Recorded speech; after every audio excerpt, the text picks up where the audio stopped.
और पीपीटी में मिल जाएगा, जहां पर मुझे लगता है कि आपको रीड करने की आवश्यकता है, मैं अपने आप पीपीटी में दे दूंगा, थोड़ा सा आप विश्वास करें मुझ में भी। ओके, ठीक है। किसी के गांव में, मनोज के गांव में, एक महिला ने 19 बच्चों को जन्म दिया अपने जीवन काल में। जबरदस्त। चलिए, माइग्रेशन क्या है, प्रवासन क्या है? प्रवासन है कि एक क्षेत्र से, हाँ जी, बिल्कुल ठीक, सब लोग हाथ ही जोड़ जोड़ सकते हैं 19 बच्चे देखकर तो। चलिए, प्रवासन क्या है कि एक क्षेत्र से दूसरे क्षेत्र में लोगों का जाना, उसे हम माइग्रेशन या प्रवासन कहते हैं। अब आप एक क्षेत्र से दूसरे क्षेत्र में किसी भी कारण से जा सकते हैं। जैसे हो सकता है आप में से कुछ लोग दूसरे बाहर से यहाँ दिल्ली में पढ़ाई करने के लिए आए हों, तो आपका प्रवासन हुआ है, आपका माइग्रेशन हुआ है अपने क्षेत्र से, अपने राज्य से दिल्ली की ओर। तो चाहे आप पढ़ाई के लिए जाएँ, चाहे आप नौकरी के लिए जाएँ, चाहे आपके क्षेत्र में युद्ध है, उसकी वजह से आप चले गए, चाहे आपके क्षेत्र में कोई आपदा आ गई, उसकी वजह से आप चले गए, और इसके बहुत सारे, कई सारे कारक हैं जिन पर हम अभी चर्चा करेंगे। माइग्रेशन पर हम डिटेल से चर्चा करेंगे। Do not worry about it. Okay, तो अब हमें देखना यह है कि ये जो 3 कारक हैं आपके, इधर ही देख लेते हैं, नहीं जगह रहेगी। ये जो 3 कारक हैं आपके, प्रजनन दर और जन्म दर, उसी के साथ-साथ आपका मृत्यु दर और साथ में प्रवासन। हमने कहा जनसंख्या वृद्धि को ये 3 कारक प्रभावित करते हैं। अब हमें एक चीज और ध्यान रखनी है, क्योंकि क्वेश्चन पूछा जा चुका है कि इन तीनों कारकों को क्या-क्या कारक प्रभावित करते हैं। हमने ये कहा कि जन्म दर बढ़ने से जनसंख्या बढ़ेगी, जनसंख्या को सीधा-सीधा प्रभावित करता है। लेकिन जन्म दर बढ़ाने वाले जो कारक हैं, वो भी तो जनसंख्या वृद्धि को प्रभावित करेंगे। क्योंकि कुछ ऐसे कारक हो सकते हैं, कोई धार्मिक कारण हो सकता है जिसकी वजह से जन्म दर ज्यादा हो, कोई अन्य कारक हो सकता है, गरीबी एक कारक हो सकता है जिसकी वजह से जन्म दर ज्यादा हो। तो जन्म दर और प्रजनन दर के जो कारक हैं, वो भी सीधा सीधा जनसंख्या को प्रभावित करेंगे। जन्म दर, प्रजनन दर के जो कारक हैं, वो भी जनसंख्या वृद्धि को प्रभावित करेंगे। इसी प्रकार से प्रवासन के जो कारक हैं, वो भी जनसंख्या वृद्धि को प्रभावित करेंगे। तो ध्यान रखना है। हाँ, बहुत सारे फैक्टर हैं, इन सभी फैक्टर्स को हम देखेंगे, एजुकेशन वगैरह को, लेकिन ये ध्यान रखना है कि जो आपके मेन फैक्टर हैं, जो मेन कारक हैं, वो ये 3 हैं, लेकिन इन कारकों को प्रभावित करने वाले भी कई अनेक कारक हैं।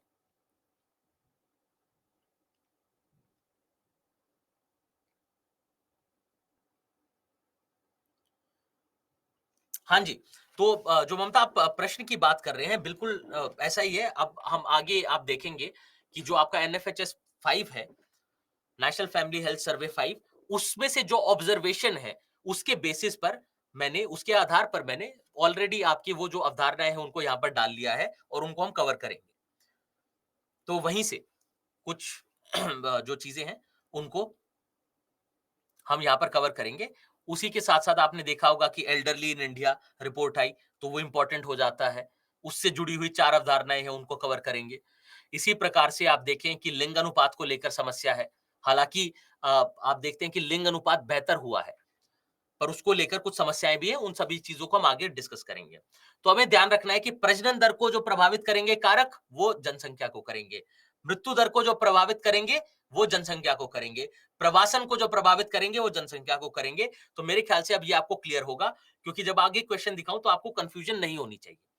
अब सबसे पहले प्रजनन दर को प्रभावित करने वाले कारक देखते हैं। तो प्रजनन दर को और जो आपके जन्म दर है, उन दोनों को प्रभावित करने वाले कारक आपके सेम रहेंगे।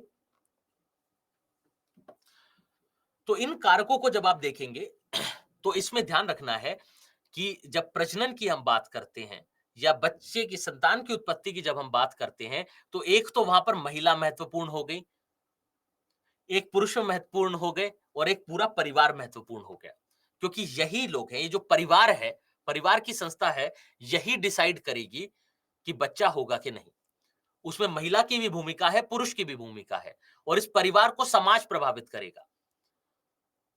और इस परिवार को आपकी नीतियां भी प्रभावित कर सकती हैं। तो जब आप प्रजनन दर को प्रभावित करने वाले कारक देख रहे हैं, तो इसमें आपको सामाजिक कारक देखने हैं, आर्थिक कारक देखने हैं और यही आयाम रहेंगे जो आप हिस्ट्री में करते हैं, इतिहास में आप ये सभी आयाम देख के आते हैं ना कि सामाजिक आयाम, आर्थिक आयाम और साथ में राजनीतिक आयाम। इन 3 आयामों में आपको इनको सोचना है, देखना है। अब देखिए, अब सबसे पहले शुरुआत करते हैं राजनीतिक से।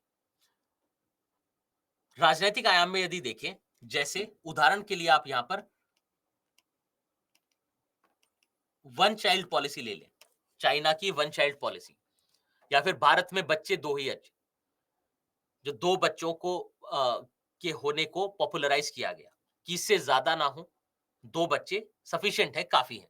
क्योंकि आप पहले देखते हैं कि जो आपका प्रजनन दर है वो ज्यादा था। आप यदि अपने माता-पिता को देखेंगे तो वो कितने भाई-बहन थे। उससे पहले अगर अपने दादा-दादी को देखेंगे तो आप देखेंगे कि वो कितने भाई-बहन थे। तो नंबर आप देख रहे हैं कि जो है वो कम होता चला जा रहा है और आगे-आगे आप देख रहे हैं कि एक भी बच्चा ना होना या केवल 1 बच्चा होना, ये आम हो गया है। अब 2 बच्चों से भी कम आप देखते हैं कि वो नंबर चला गया है। उसकी भी हम बात करेंगे जो आपका प्रजनन दर है। अभी सामाजिक आयाम पर आए नहीं हम, पहले राजनीतिक आयाम देख रहे हैं, सब कुछ यहाँ पर लिखा हुआ है, उसको अब मैं बताऊंगा। तो सबसे पहले कि सरकार ने कोई पॉलिसी बनाई, सरकार ने कोई नीति बनाई, वो सीधा-सीधा प्रजनन दर को और जन्म दर को प्रभावित कर सकती है। कि सरकार ने कह दिया कि बच्चा केवल एक ही पैदा करना है, तो फिर लोगों के पास ऑप्शन नहीं है, फिर बच्चा अपने आप एक ही पैदा करेंगे, तो वो सीधा प्रजनन दर को प्रभावित करेगा। इसी प्रकार से यदि हम आर्थिक आयाम के बारे में सोचें, तो एक अवधारणा है, आप ये अगर कोई मुझे उत्तर दे पाए, एक कोशिश कीजिएगा उत्तर देने की इस प्रश्न की, कि आपको क्यों लगता है कि पहले के समय में बच्चे ज़्यादा होते थे? क्यों लोग पहले के समय में बच्चे ज़्यादा पैदा करते थे? आर्थिक आयाम में बताना है, सामाजिक पता है। आर्थिक आयाम में बताना है कि पहले के समय में बच्चे ज़्यादा क्यों पैदा करते थे? गरीबी तो आज भी है ऋषिका। हाँ, गरीबी एक फैक्टर है, मैं मना नहीं कर रहा। लेकिन मैं स्पेसिफिक आंसर पूछ रहा हूँ, बहुत बढ़िया। तो अ, संजय, अभिमन्यु, कुछ लोगों ने बताया कि कृषि, एग्रीकल्चर, बिल्कुल ठीक। बाकी उदाहरणों पर भी आएँगे। अशिक्षा इत्यादि भी सब थे। पैसे कमाने का उद्देश्य या गरीबी, बहुत सारे आपके पास हैं। लेकिन अब आप देखें कि यदि हम एग्रीकल्चर की बात करें, कृषि की बात करें, तो कृषि में ये माना जाता है कि जितने ज़्यादा लोग होंगे, और हमने संयुक्त परिवार में भी बात की थी इसकी, कि जितने ज़्यादा लोग होंगे, उतना ज़्यादा लोग परिवार के कंट्रीब्यूट करेंगे एग्रीकल्चर में। उतनी ज़्यादा सहायता मिलेगी कृषि करने में, उतना ज़्यादा वो उत्पादन बढ़ा सकते हैं। तो इसीलिए आप देखते हैं कि वहाँ पर बच्चे ज़्यादा थे। उसके अन्य कारण भी हैं। उसके अन्य कारण क्या हैं? जैसे यदि आप बात करें डेथ रेट की, और डेथ रेट यानी मृत्यु दर की, तो आप देखते हैं कि पुराने समय में मृत्यु दर ज्यादा था, हाई था। उसके कारण है कि आपके पास उस प्रकार से बेहतर स्वास्थ्य के विकल्प उपलब्ध नहीं थे, स्वास्थ्य से जुड़ी सुविधाएं नहीं थी। तो आपने देखा होगा कि बहुत जो आपका मृत्यु दर है वो हाई था, जो लाइफ एक्सपेक्टेंसी है, जो जीवन प्रत्याशा है वो कम थी, कि कितने वर्षों तक एक व्यक्ति जीवित रहेगा, वो कम थी। तो उसके कारण भी आप देखते हैं कि ज्यादा बच्चे पैदा करने की चेष्टा होती थी, क्योंकि आपका मृत्यु दर ज्यादा था। लेकिन हम बात पुराने समय की नहीं कर रहे, वो केवल आपकी समझ देखने के लिए, कि आप किस प्रकार से इसको समझ रहे हैं वो देखने के लिए। लेकिन हमें देखना है जनरल फैक्टर जो प्रभावित करते हैं। तो आर्थिक आयाम को यदि हम देखें, तो उसमें सबसे पहले आप कह सकते हैं गरीबी और कृषि। दो गरीबी का यदि उदाहरण लें, तो आप देखेंगे कि गरीबी जहाँ पर है, वहाँ पर वो पाएँगे, चाहे वो मज़दूरी कर कर कमा रहे हों, चाहे वो भीख माँग कर कमा रहे हों। लेकिन आप देखेंगे कि जितने ज़्यादा लोग होंगे परिवार में, उतने ज़्यादा वो पैसे कमा पाएँगे। उतना आसानी से वो जीवन व्यापन कर पाएँगे, तो इसलिए गरीबी होगी, तो गरीबी सीधा-सीधा आपके पॉपुलेशन को या जनसंख्या को प्रभावित करेगी। इसी प्रकार से यहाँ पर लिखा होगा, निर्धन परिवारों द्वारा बच्चों को धन कमाने का स्रोत माना जाना। और इसी जो आपका ये पहलू है, इस पर प्रश्न पूछा जा चुका है। इस प्रश्न की बात करेंगे और इस प्रश्न को, जो प्रश्न पूछा गया है, उसको हम 2 बार डिस्कस करेंगे। एक बार यहाँ पॉपुलेशन के साथ और एक बार हम उसको करेंगे पॉवर्टी के साथ, गरीबी के साथ। क्योंकि जब आप गरीबी समझ लेंगे, तो उस प्रश्न का उत्तर देना और ज़्यादा आसान हो जाएगा। उसके बाद यदि हम बात करते हैं आर्थिक आयाम में, तो हमने कहा कि जिस प्रकार का मान लीजिए कृषि में कोई संलग्न है, तो वो उनकी कोशिश रहेगी कि ज़्यादा बच्चे पैदा करें, क्योंकि कृषि में ताकि वो कंट्रीब्यूट कर सकें। इसी प्रकार से जब हम सामाजिक आयाम पर आते हैं, तो सामाजिक आयाम में देखेंगे कि महिलाओं की जो परिस्थिति है, उस पर सीधा-सीधा निर्भर करता है प्रजनन दर। क्यों? क्योंकि यदि महिला सक्षम नहीं है, महिला सशक्तिकरण नहीं हुआ है, तो जो महिला हैं, जो वो औरत हैं, वो मना नहीं कर पाएँगी। हो सकता है कि उनको समझ में आ गया हो कि ज़्यादा बच्चे होंगे, तो हमें और ज़्यादा संसाधन चाहिए, जो हमारे पास नहीं है। हम जो 2 बच्चे हैं, उनकी ही परवरिश ठीक से नहीं कर पा रहे। साथ ही साथ बच्चा पैदा करना उतना आसान नहीं है। क्यों? क्योंकि जो महिला है, उनके स्वास्थ्य को भी प्रभावित करता है वो। तो क्या पता वो समझती हों, लेकिन यदि उनकी परिस्थिति बेहतर नहीं है समाज में, उनकी परिस्थिति बेहतर नहीं है परिवार में, तो वो प्रॉब्लम है। क्यों? फिर वो मना नहीं कर पाएँगी। उसी के साथ-साथ आप देखिए कि समाज में जैसे जो धर्म का प्रभाव है, वो भी अधिक है भारतीय समाज में। आपने देखा होगा कि आज भी आप, जैसे ही आपका विवाह हुआ, 6 महीने 1 साल के भीतर आपसे पूछना शुरू कर देंगे लोग, परिवार के भी, बाहर के भी, कि संतान उत्पत्ति का या बच्चा पैदा करने का आपका क्या विचार है? तो बच्चा कहाँ है? है ना? कि आशीर्वाद देंगे कि आपको बच्चा पैदा हो। तो वो जो रूढ़िगत व्यवस्था है, जो आपका माइंडसेट है लोगों का, वो भी एक यहाँ पर इंपॉर्टेंट फैक्टर है। इसी प्रकार से आप धर्म को सोच सकते हैं, क्योंकि धर्म में बच्चा ईश्वर की देन है। अभी आप देख रहे हैं कि अमेरिका में, यूएस में अबॉर्शन को लेकर, अबॉर्शन के अधिकारों को लेकर वहाँ पर लड़ाई चल रही है। तो जो आपके क्रिश्चियंस हैं, ईसाई हैं, वो खास तौर पर कह रहे हैं कि अबॉर्शन नहीं होना चाहिए, क्योंकि आप किसी बच्चे की जान ले रहे हैं। वो गर्भ में ही सही, पर बच्चा तो है। वो गर्भ में ही सही, पर जीवन तो है वहाँ पर। तो आप किसी का जीवन नहीं ले सकते। तो अबॉर्शन ना होना, चाहे धर्म उसका कारण हो, चाहे कोई दूसरा कारण हो, वो सीधा-सीधा आपकी जनसंख्या को प्रभावित करेगा। उसी के साथ-साथ आप देखेंगे परिवार नियोजन कार्यक्रम यदि नहीं होंगे, जैसे भारत में रहा, हमने अभी वन चाइल्ड पॉलिसी की बात करी, भारत में आप टू चाइल्ड पॉलिसी की बात करते हैं, तो टू चाइल्ड पॉलिसी को बनाए रखने के लिए सरकार ने अवेयरनेस कैंपेन चलाए, जो आपके कॉन्ट्रासेप्टिव मेजर्स हैं, कि आप प्रोटेक्शन यूज़ करें। इसी प्रकार से जो आपकी वेसेक्टोमी या नसबंदी है, उस प्रकार के कार्यक्रम। महिलाओं को जागरूक करना फैमिली प्लानिंग को लेकर, कि बच्चे इससे ज़्यादा क्यों नहीं होने चाहिए। क्योंकि ज़्यादा बच्चे होंगे, तो आपको समस्याएँ उत्पन्न हो सकती हैं, उनकी हेल्थ को लेकर। तो वो जो अवेयरनेस प्रोग्राम है, अगर वो सफल नहीं होंगे, तो उससे भी जनसंख्या वृद्धि होगी।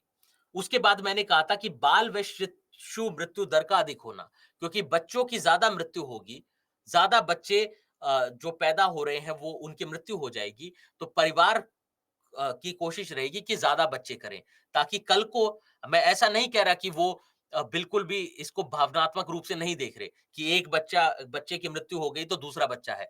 मैं ये नहीं कह रहा, लेकिन चेष्टा यही है, क्योंकि आप देखते हैं कि मृत्यु दर पहले काफ़ी हाई था, और इसीलिए आपका जो बर्थ रेट है, जो जन्म दर है, वो भी हमेशा से ज़्यादा रहा। उसके बाद आप देखते हैं कि भारत में बाल विवाह हमेशा से प्रचलित रहा। अब कम हो गया है, लेकिन बाल विवाह आज भी होता है। तो जितनी जल्दी आपका विवाह होगा, उतने ही आपके चांसेस बढ़ेंगे ज़्यादा बच्चे पैदा करने के, उतना ही प्रजनन दर बढ़ेगा। क्यों? क्योंकि आप, जल्दी शादी हो गई, जल्दी प्रेग्नेंट होंगे, तो जल्दी बच्चा होगा। तो आपके जीवन काल में हो सकता है कि आपका प्रजनन दर बढ़ जाए, और आम तौर पर पाया गया है कि अगर बाल विवाह होता है, तो प्रजनन दर उन महिलाओं में ज़्यादा होता है। तो महिलाओं के जो शिक्षा का स्तर है, महिलाओं के जो जागरूकता का स्तर है, वो सीधा-सीधा प्रजनन दर को प्रभावित करता है। उसके बाद जो आपका संयुक्त परिवार है, अगर हम देखें जॉइंट फैमिली है, तो जॉइंट फैमिली भी के क्योंकि एक आपको जैसे मैंने उदाहरण दिया कि एक थोड़ा प्रेशर रहता है बच्चा पैदा करने का। क्योंकि आपने देखा होगा कि अगर यदि महिला कोई है, परिवार में किसी की शादी हुई है, यदि वो दोनों लोग मिलकर बच्चा नहीं पैदा कर पा रहे, तो आम तौर पर महिला को ही कोसा जाता है, महिला को ही परेशान किया जाता है। पर ये है कि बच्चे को लेकर, संतान की उत्पत्ति को लेकर काफ़ी ज़ोर दिया जाता है संयुक्त परिवार में। अभी उस पर भी आएँगे, उन कारकों पर भी आएँगे कि क्यों संतान उत्पत्ति को लेकर ज़ोर दिया जाता है और ख़ास तौर पर लड़के को लेकर क्यों? आप देखेंगे कि ज़्यादा पुत्रों की कामना भारतीय समाज में आम है, जिसकी वजह से हम देखते हैं कि जो हमारा लिंग अनुपात है, वो भी गड़बड़ा गया है। तो एक तो आपको ये प्रश्न का जवाब देना है कि भारत में ज़्यादा पुत्रों की कामना क्यों करते हैं? जो प्रेफ़रेंस क्यों देते हैं एक पुत्र को पुत्री की तुलना में? और दूसरी बात ये है कि वो जो कारक होंगे वो भी सीधा-सीधा जनसंख्या वृद्धि को प्रभावित करेंगे। क्योंकि आपने देखा होगा परिवार होंगे 4-5 लड़कियाँ हैं पहले, फिर एक पुत्र है, उसके बाद उनकी संतान उत्पत्ति की प्रक्रिया है वो रुक गई। उसके बाद वो और संतान नहीं कर रहे। क्यों? क्योंकि एक पुत्र चाहिए था, वो पुत्र मिल गया। तो जो पुत्र की कामना है वो भी सीधा-सीधा प्रभावित करती है प्रजनन दर को और बर्थ रेट को। अब आप मुझे ये बताएँ कि उसके क्या कारण हैं? क्यों पुत्र को हम प्रेफ़रेंस देते हैं? हाँ, अभी देवेंद्र आपके पॉइंट पर आ रहे हैं विनायक जनसंख्या वृद्धि आगे पढ़ेंगे। ओके, चलिए आप बता रहे हैं देखते हैं। बुढ़ापे में सहयोग के लिए क्योंकि आपने देखा है जो भारत में व्यवस्था है और संयुक्त परिवार के साथ भी हमने पढ़ा था, जो परिवार के वृद्ध हैं, उनका ख़्याल, उनकी देखभाल परिवार ही करेगा।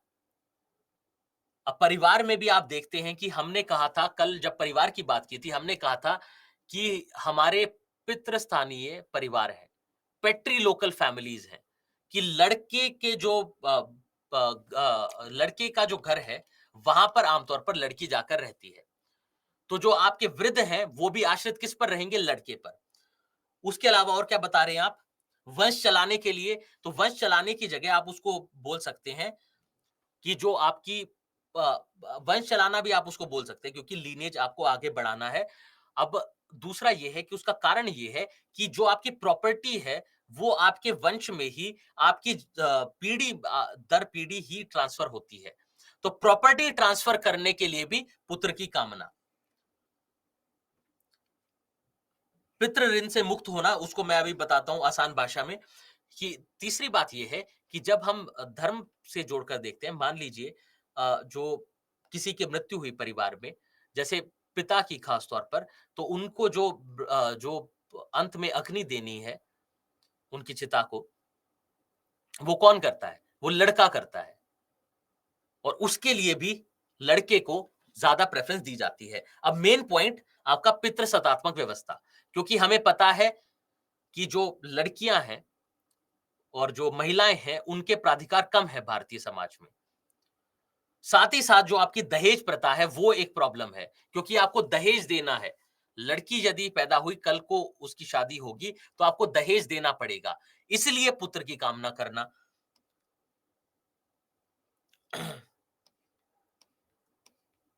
वंश बढ़ा सकें, वंश आगे बढ़ाना, पितृ ऋण से मुक्ति, ओके। वृद्ध अवस्था में बुढ़ापे का सहारा, हम बोलते हैं ना, बुढ़ापे का सहारा कौन है? दह संस्कार, बिल्कुल ठीक। पितृसत्तात्मक व्यवस्था, बिल्कुल बढ़िया। फिर हमने कहा कि महिलाओं की जो परिस्थिति है वो बिल्कुल ठीक। दहेज हो गया। आगे बढ़ाना, अब आप रिपीट कर रहे हैं सभी पॉइंट्स। चलिए, ठीक है, तो आपको ये समझ में आया कि पुत्र कामना क्यों की जाती है? क्योंकि पुत्र की कामना के कारण, पुत्र को या सन को प्रेफ़रेंस देने के कारण आप पाएँगे कि जनसंख्या सीधी-सीधी प्रभावित होती है, कि जब तक पुत्र नहीं हो जाएगा, जब तक एक पुत्र प्राप्ति नहीं होगी, तब तक वो साइकिल नहीं रुकेगी, तब तक वो प्रजनन करते रहेंगे। तो ये कुछ कारक हुए जो सीधा-सीधा आपके प्रजनन दर को प्रभावित करते हैं। अब इसके अलावा आप देखेंगे कि महिला से जोड़कर, महिला सशक्तिकरण से जोड़कर भी आपको इसे सोचना है। क्योंकि महिलाओं की परिस्थिति यदि बेहतर होगी, महिलाएं यदि शिक्षित होंगी, महिलाएं यदि जागरूक होंगी, तो प्रजनन दर कम होगा। और अब मैं आपसे एक प्रश्न पूछता हूं, थोड़ा-सा मुश्किल प्रश्न है, लेकिन केवल सोचने की बात है। अगर मुझे ये पॉइंट प्रूव करना हो, अगर मुझे ये पॉइंट प्रूव करना हो कि जो महिला सशक्तिकरण है, महिला सशक्तिकरण, हमने कह तो दिया कि महिला सशक्तिकरण से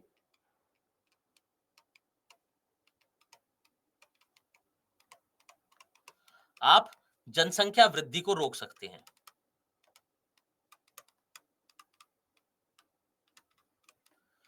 आप जनसंख्या वृद्धि को रोक सकते हैं। मैंने ये स्टेटमेंट दी। प्रजनन और जन्म दर में अंतर बताया ना, जन्म दर प्रति 1000 बच्चों पर कितने जीवित बच्चे हैं, उसको जन्म दर बोलेंगे।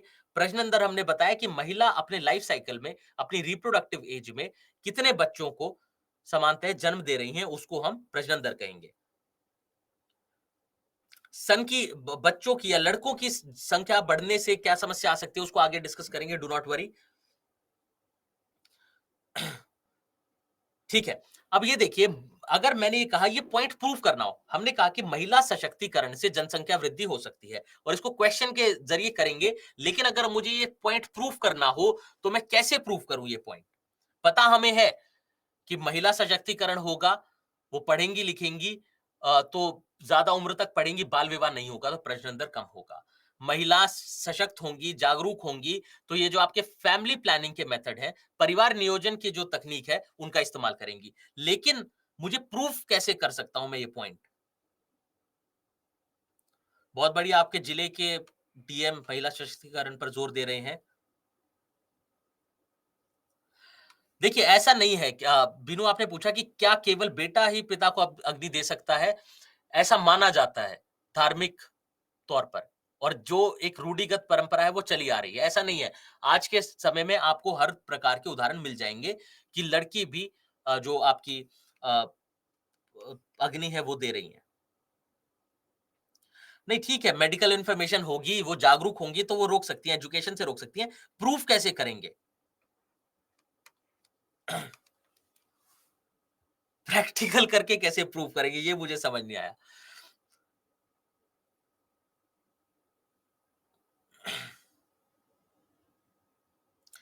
प्रूफ करना हो ये पॉइंट कि महिला सशक्तिकरण से हम जनसंख्या वृद्धि को रोक सकते हैं, तो कैसे प्रूफ करेंगे?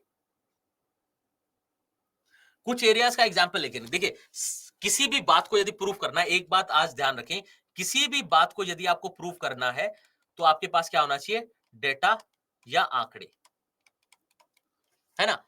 जब तक आपके पास डेटा नहीं होगा, आप किसी पॉइंट को प्रूव नहीं कर पाएंगे।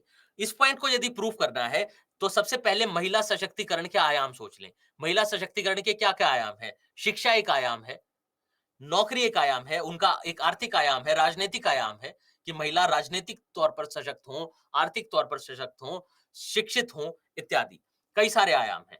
तो उसमें से कोई भी एक आयाम ले लें कि यदि महिलाओं में लिटरेसी रेट बढ़ रहा है, साक्षरता दर बढ़ रहा है, तो उससे जनसंख्या वृद्धि पर क्या प्रभाव पड़ेगा? अब एक फैक्ट मैं आपको बताता हूं।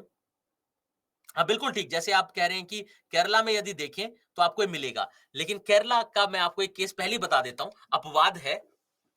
केरला का मैं आपको बताता हूँ। देखिए, जनरल रूल, इसीलिए अब हम आंकड़ों की तरफ जा रहे हैं जब जनसंख्या पर आ गए, कि जो जनरल रूल है, वो जनरल रूल बदल भी जाते हैं। केरला में यदि हम देखेंगे कि साक्षरता दर ज़्यादा है, तो ठीक है, आपका जनसंख्या वृद्धि की बात पर हम आएँगे, उसको देख लेंगे। अब आप क्या ये कह सकते हैं कि अगर साक्षरता दर ज़्यादा है, साक्षरता दर बेहतर है, तो लिंग अनुपात बेहतर होगा। आमतौर पर यही माना जाता है कि साक्षरता दर बेहतर है महिलाओं में, और जो आपके जनसंख्या में साक्षरता दर बेहतर है, तो लिंग अनुपात बेहतर होगा, आमतौर पर माना जाता है। पर केरला का केस अलग है। तो ये पॉइंट प्रूव करने के लिए मैं आपको एक चीज दिखाता हूं। देखिए,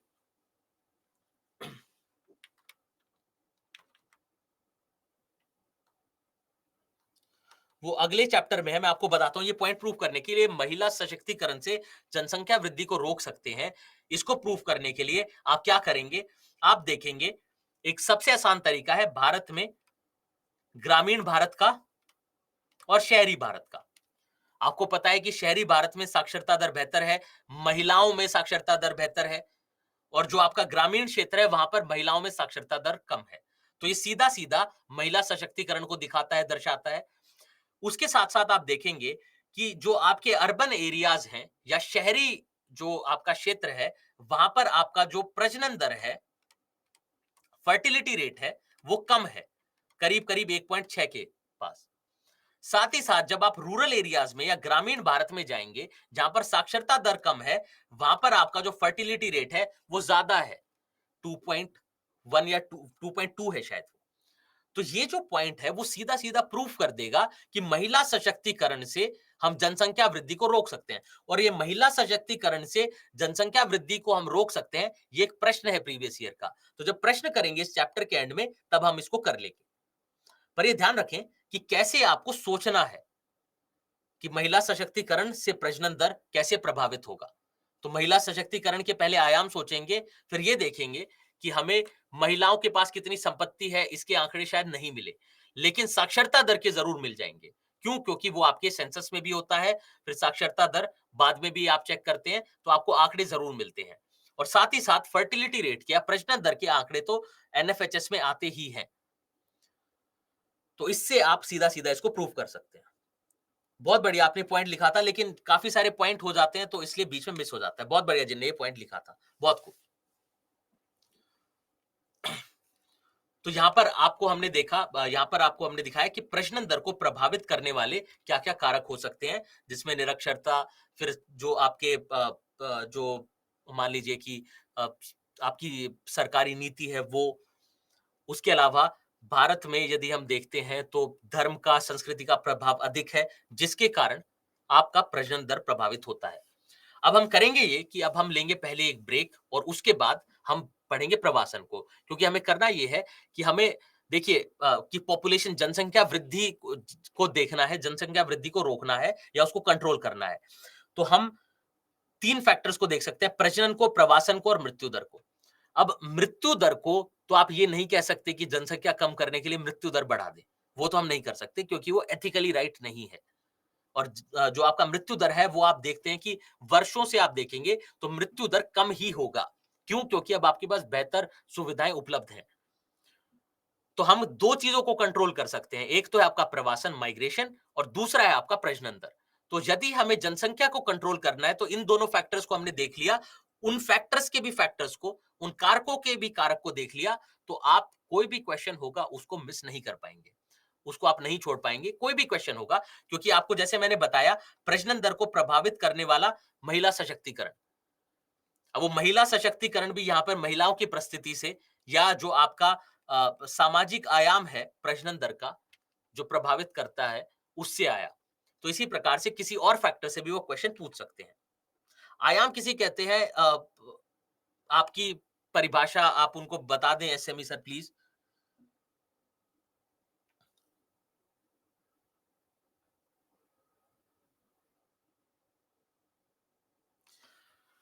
भारतीय समाज की विशेषताओं में हमने जाति प्रथा, एकता, विविधता, परिवार और आपका साथ में हमने विवाह को भी पढ़ा।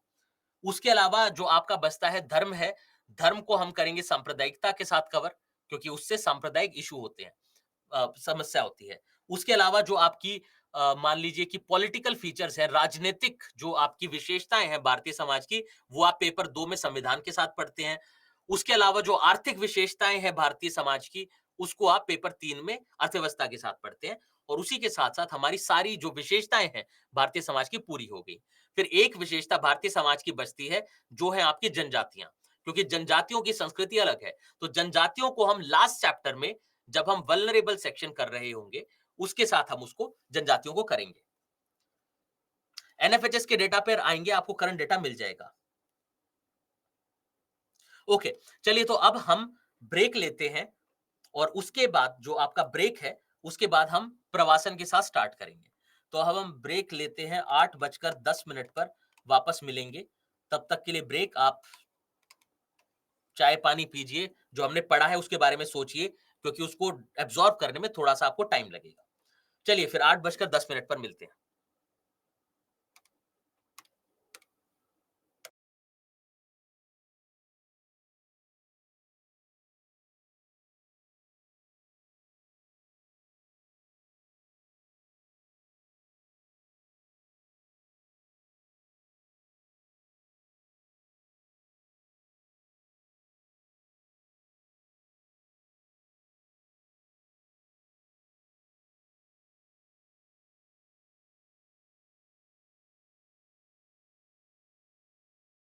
तो हमें देखना है, क्योंकि वहां से भी प्रश्न पूछा जा सकता है। तो हमने ऑलरेडी बात कर ली है, चर्चा कर ली है प्रजनन दर और जन्म दर पर। अब हम अगले पार्ट पर जा रहे हैं, जो है प्रवासन। तो प्रवासन में हम देखेंगे कि प्रवासन क्या है, प्रवासन के प्रकार क्या-क्या हैं, और किन-किन कारकों की वजह से, और कौन से ये अलग-अलग पुल और पुश कारक क्या हैं प्रवासन के। और साथ ही साथ हम इस पर भी ध्यान देंगे कि प्रवासन को यदि हमें कंट्रोल करना है, उसको यदि हमें रोकना है, तो हम कैसे रोकेंगे, और प्रवासन का प्रभाव क्या-क्या होगा। तो प्रवासन का प्रभाव भी हमें देखना होगा, कारक और प्रभाव। तो देखिए, जब प्रवासन की बात करते हैं, प्रवासन का मतलब है एक क्षेत्र से दूसरे क्षेत्र में जाने वाले लोगों की संख्या। तो एक क्षेत्र ये है, एक ये दूसरा क्षेत्र है। तो लोग यहां से एक क्षेत्र से दूसरे क्षेत्र में जा रहे हैं, क्षेत्र ए से क्षेत्र बी में। अब देखिए, सबसे पहले इसके प्रभाव देख लेते हैं। सबसे पहले इसके कारक देख लेते हैं कि क्या-क्या कारक होंगे। अब किस कारण से कोई व्यक्ति या कोई समुदाय इस क्षेत्र से इस क्षेत्र में जाएगा। सबसे पहला जो हो सकता है, वो है आपका आर्थिक आयाम, कि नौकरी के लिए, बेहतर नौकरी के लिए, बेहतर काम के लिए आप वहां पर जा रहे हैं। कि उसमें दो बातें हैं, कि एक तो जो क्षेत्र है जहां पर आप ओरिजिनली थे, यहां पर आपके पास बेहतर अवसर नहीं है नौकरी के, या आपका जो कृषि है वो खत्म हो गया, वहां पर वो उतना उत्पादक नहीं रहा, तो इसलिए लोगों को यहां से मूव करना पड़ रहा है। तो गरीबी है, उसकी वजह से लोग एक जगह से दूसरी जगह जा रहे हैं। साथ ही साथ ये जो आपका बी क्षेत्र है, यहां पर हो सकता है कि नए उद्योग लगे हों, हो सकता है कि ये जो बी क्षेत्र है वो शहर हो, यहाँ पर बेहतर अवसर हो, नए अवसर हो, नौकरी करने के, काम करने के, अपने जीवन को सुधारने के, उसके लिए लोग यहाँ से एक जगह से दूसरी जगह जा सकते हैं।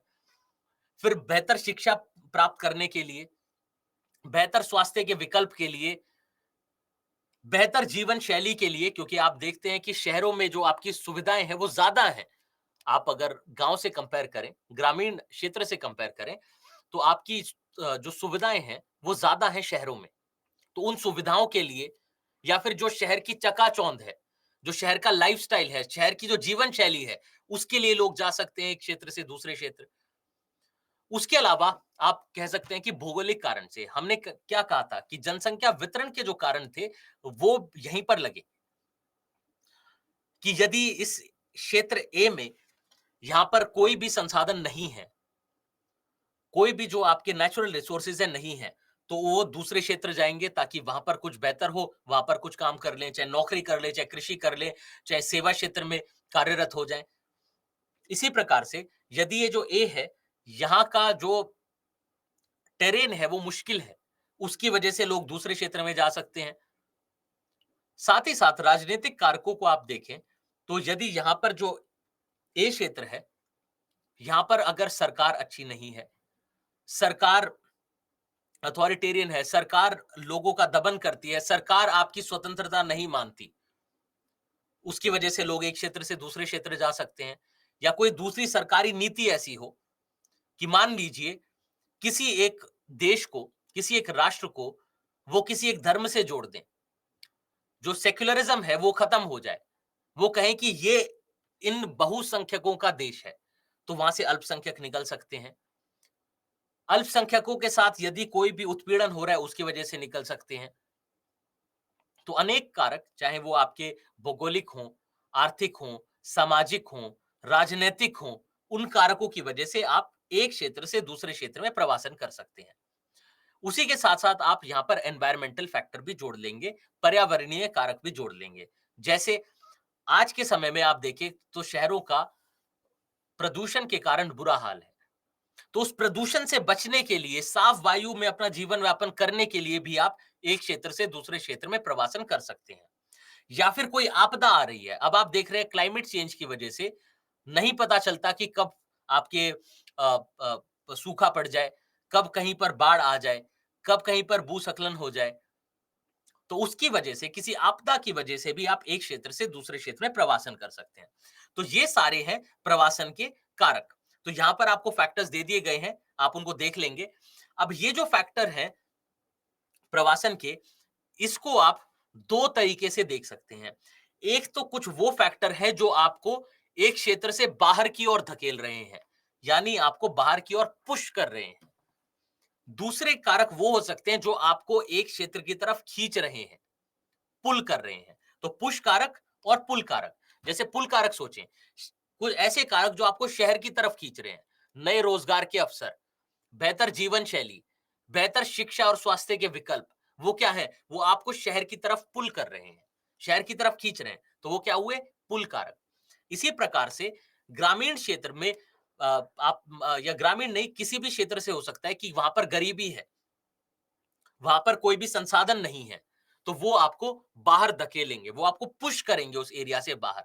या फिर वहां पर राजनीतिक अस्थिरता है, वो आपको बाहर की ओर पुश करेंगे। तो ये जो कारक है, उसको पुश और पुल कारक दो तरीके से आप डिवाइड कर सकते हैं।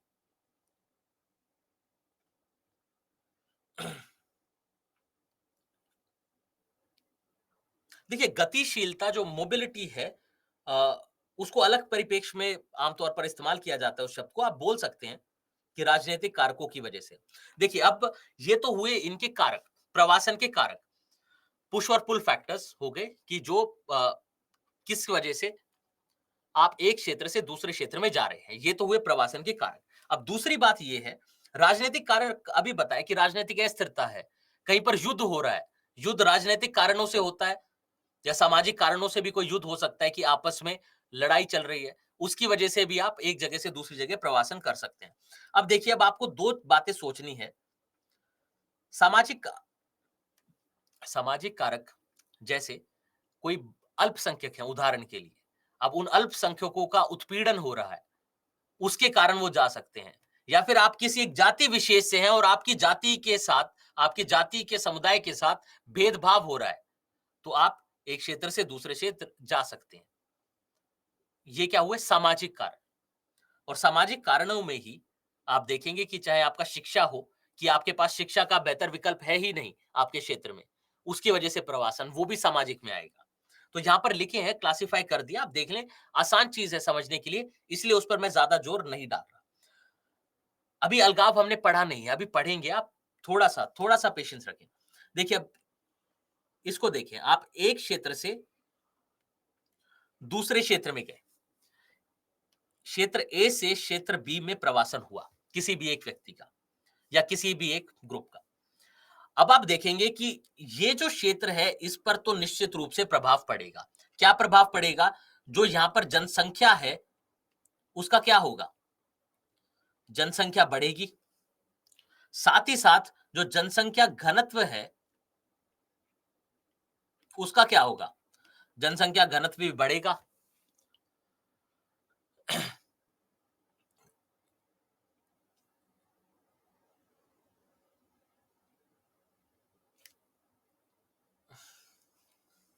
हाँ जी, पुश मतलब धक्का मारना, पुल मतलब अपनी ओर खींचना। पुल मतलब खींचना। आप गेट दरवाजे पे देखते हैं ना, कहीं पर भी एंटर कर रहे हैं, आप अपनी क्लासरूम में जा रहे हैं, तो लिखा होता है कि पुश करना है या पुल करना है। पुल करना हो तो आप खींचते हैं, पुश करना हो तो आप धक्का मारते हैं। तो वो, तो जो कुछ कारक ऐसे हैं जो आपको एक क्षेत्र से धक्का मार रहे हैं कि यहां पर बाढ़ ज्यादा आती है, तो वो कारण होगा कि आप बाहर की ओर धकेले जा रहे हैं। कि यहाँ पर आपकी राजनीतिक अस्थिरता है, वो आपको बाहर की ओर धक्का मारेगी। पुल का मतलब है शहर में बेहतर, आप या फिर किसी भी क्षेत्र में आप बेहतर अ, अवसरों के लिए जाएंगे, उसके लिए क्या कर रहे हैं आप? वो आपको अपनी ओर खींच रहा है। और आप ध्यान रखेंगे कि दोनों साथ-साथ चलते हैं, क्योंकि हो अगर आप शहर में नौकरी के लिए जा रहे हैं, आप कब जाएँगे? जब आपके पास आपके क्षेत्र में, जिस भी क्षेत्र से आप आ रहे हैं, वहाँ पर आपके पास कोई बेहतर विकल्प नहीं है। जब आपके क्षेत्र में यदि कोई अच्छी मल्टी डिसिप्लिनरी यूनिवर्सिटी नहीं है, तभी आपको दूसरे क्षेत्र में जाना पड़ेगा। तो दूसरा क्षेत्र अपने और खींच रहा है और आपका क्षेत्र आपको धक्का मार रहा है। तो दोनों साथ-साथ चलेंगे, उसको भी ध्यान रखेंगे। देखिए, तो हमने क्या कहा कि जनसंख्या, ये जो बी क्षेत्र है, यहाँ पर जनसंख्या बढ़ेगी, घनत्व भी बढ़ेगा। उसके अलावा भी बाकी प्रभावों पर आएँगे। पहले जनसांख्यिकीय प्रभाव देखते हैं। उसी के साथ-साथ जो ये क्षेत्र